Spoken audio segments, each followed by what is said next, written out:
The Cold War was an ideological battle between the superpowers left in the wake of World War II. The U.S. feared the expansion of the USSR and their communist agenda, while the USSR warned the world of greedy capitalism. A tool used by both sides during this global standoff was propaganda.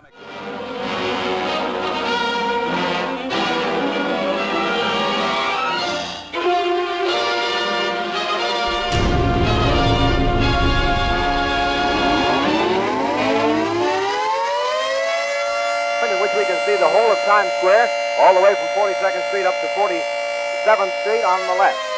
This is one of the greatest celebrations that we have ever seen from the marquee of the Hotel Astor here in New York City.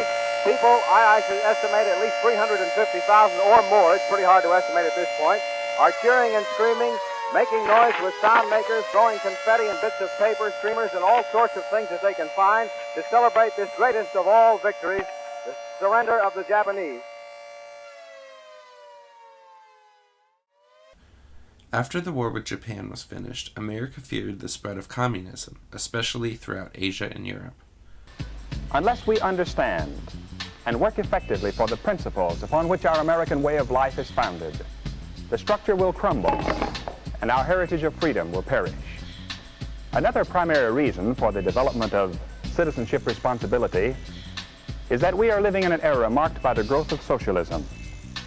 To a substantial degree, in one form or another, socialism has spread the shadow of human regimentation over most of the nations of the earth, and the shadow is encroaching upon our own liberty.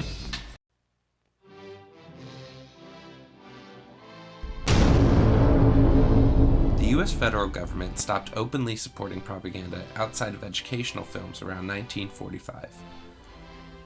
These educational films shown in schools and TV, such as duck and cover films, and films supporting capitalism and traditional family values were common. Oh, let's save the talk. Can't we agree that capitalism is an economic system? A system for the production and distribution of things we need and want? I won't agree to that. Also, comics featured stories of families being torn apart by communism. Many posters featured suggestive bright colors warning against the Reds. Together to produce an ever greater abundance of material and spiritual values for all. That is the secret of American prosperity. Cartoons made for children emphasized individual freedoms, while things such as the Children's Crusade Against Communism bubblegum cards featured dictators and communist imagery framed as enemies and villains to collect. The Communist Party in the USSR had total control over all arts and media outlets since the early 1900s. Propaganda and indoctrination to the party started in schools very young, which was easy due to the early fight against illiteracy, which gained massive support of teachers. The Soviets also featured propaganda in cartoons and posters featuring greedy capitalist Americans after oil and power through war. Children were encouraged to think above individual needs and family and focus on societal duty. Each classroom contains its own Lenin corner. America's Hollywood film industry was used to influence both American and international audiences. The House on Un-American Activities Committee produced blacklists which were made to stop the suspected communist sympathizers working in the industry during the height of the communist fear. Movie posters using bold imagery and sending films abroad helped spread anti-communist propaganda to Europe and other states that could follow under Soviet influence. Many American artists were pushed into making patriotic, anti-communist films to legitimize their political allegiances to America. Listen to me. Please listen. If you don't, if you won't, if you fail to understand, then the same incredible terror that's menacing me will strike at you! To understand communism, its basic godless philosophy, its goal of world conquest, its insidious tactics, and its cunning strategy.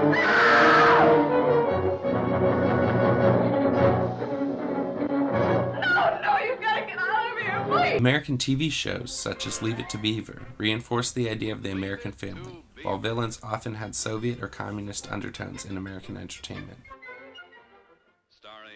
The concept of espionage was also very prevalent in American entertainment, with shows like Get Smart, The Man from U.N.C.L.E., and I Spy.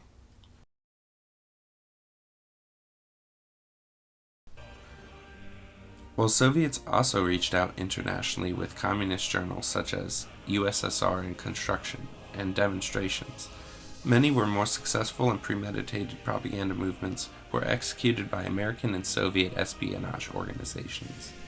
The CIA, NSA, and Defense Department versus the GRU and KGB.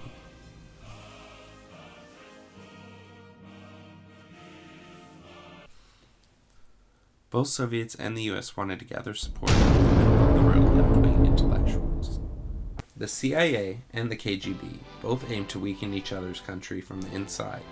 The CIA discovered Pasternak's novel Dr. Zhivago sowed discord in the Communist Party line and was banned from the USSR.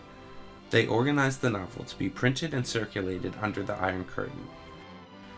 The CIA also helped get the movie made, along with commissioning the animated film Animal Farm, based on George Orwell's book, which is an allegory for the dangerous rise of communism. The CIA also was exposed to be the creator of European anti-communist magazine Encounter. The KGB was known for starting many American committees. They produced propaganda posters to sow further racial discord among Americans. They infiltrated groups like youth congresses, liberal congresses, women's liberation groups, and so on.